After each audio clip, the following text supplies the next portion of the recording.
From the jungle of West Africa to the cities, a deadly virus spread quietly, then exploded.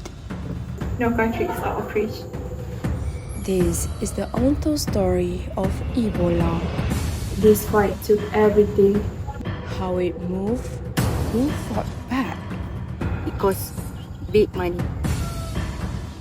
and the lasting impact it left on lives, systems, A whole generation fell behind. and nations. Ebola virus disease was first identified in 1976 during sudden outbreaks in what is now called the Democratic Republic of Congo and in Sudan. The scientists initially thought the outbreak was caused by the Marburg virus. However, after using microscopic method to observe the virus, they found something unexpected. They soon discovered that the disease was caused by a new kind of virus, which comes from the same family, which is Filoviridae family. During the investigation, scientists discovered that more women than men were falling ill, which raised questions among them. They later discovered how the virus was transmitted. Many of the affected women were pregnant and had received medical injections.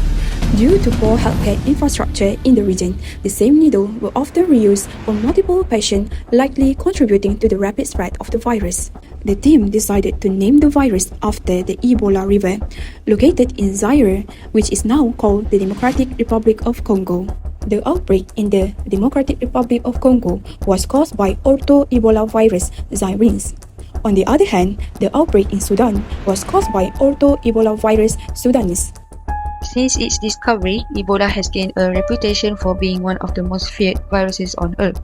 It doesn't just make people sick, it overwhelms the body from the inside, spreading quickly and causing severe damage to organs and tissues. Unlike viruses that float through the air, Ebola needs direct contact to spread, making it deadly but also traceable. So, where does Ebola come from in the first place? It's not just a virus that spreads between people, its roots often begin with animals deep in the wild.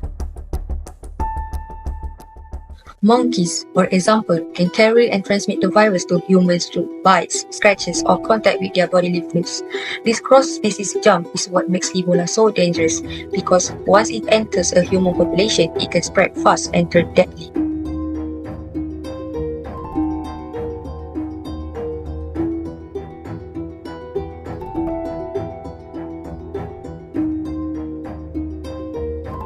When the monkey bites or scratches, the Ebola virus can enter the body through the wound. Once inside, the virus targets the body's immune cells, the ones that normally fight infections. It tricks these cells into letting it in. It then uses them to make more copies of itself. These new viruses spread quickly through the blood to other parts of the body. As it spreads, it damages blood vessels, causes internal bleeding, and weakens the body defenses. It starts with a fever, followed by a pounding headache, nausea and vomiting strike, along with stomach pain and diarrhea, growing weakness in the body, experiencing muscle pains, and in some cases, unexplained bruising or bleeding appears. Without timely medical care, the patient's body starts to shut down. Many die within 6 to 16 days after symptoms begin.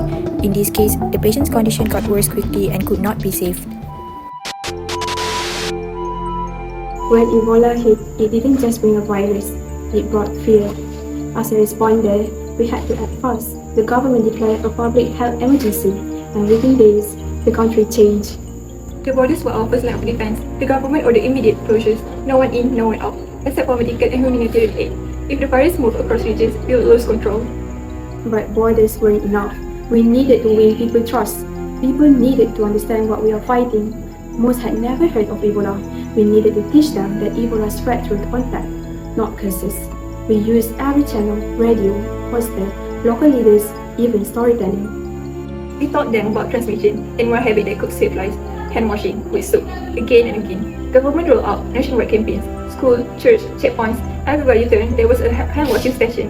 It became second nature. I will never forget her words. The president of MSF looked the world in the eyes and said, "We are losing a battle to Ebola." He called the military assistance, logistics, air support, everything we didn't have. And she was right. This wasn't just a health emergency, it was a war. We watched nurses collapse from exhaustion, drenched in sweat instead of getting protective suits. Some fell ill, not from carelessness, but they lacked the proper gear. One carried Ebola to the US, Today, we are symptom-free. providing the information that an individual traveling from Liberia has been diagnosed with Ebola in the United States. That moment proved no country is out of reach.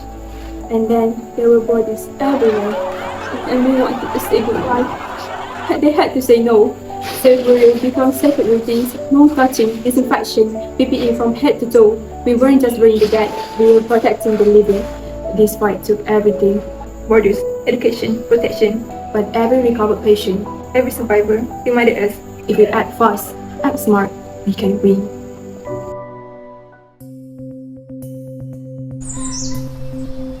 When Ebola came, the government tried to do everything. They opened treatment centers, brought in vaccine, built quarantine zone, but all of that, it cost big money. I heard on the radio it ran out countries, Guinea, Liberia, Sierra Leone, of nearly $50 billion. The clinics even ran short of medicine. The economy slowed. During the outbreak, they closed all of the schools. My student lost 486 hours of class. In Sierra Leone, it was worse, 780 hours, and that's month of education gone. Some children never came back. Their parents died or they had to work to feed their siblings. A whole generation fell behind. I used to sell yams and groundnuts here every day, but when Ebola spread, we had to shut down. As they say, we must stay home. We couldn't sell, we couldn't earn, no trading, no touching, no business. For months, the market was silent. Even local buyers were afraid to step outside.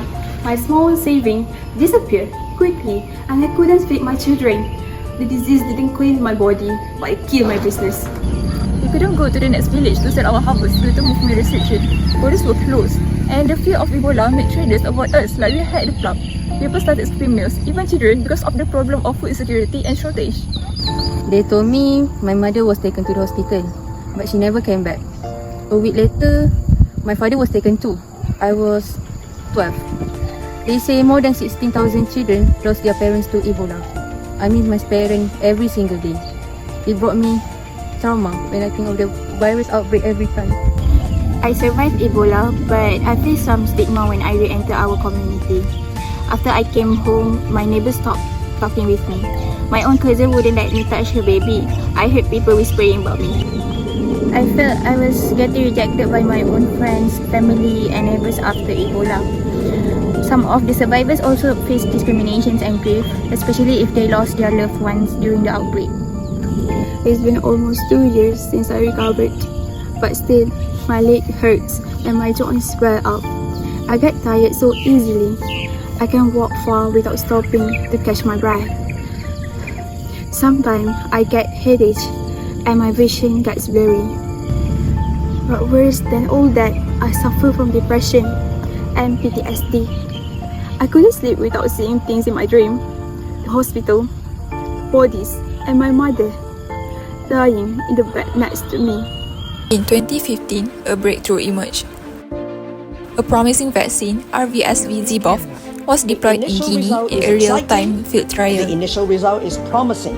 Using a ring vaccination method, immunizing contacts of the infected, it helped stop the virus in its tracks. After years of research and field trials, in 2019, more than 40 years after Ebola was first identified, the vaccine was officially approved for use, a major milestone in global health history. But Ebola has more than one phase. In 2022, the Sudan strain re-emerged, and now scientists are racing to find a vaccine for it. Ebola hasn't disappeared, but with the right tools and continued effort, the world is moving one step closer to end the cycle.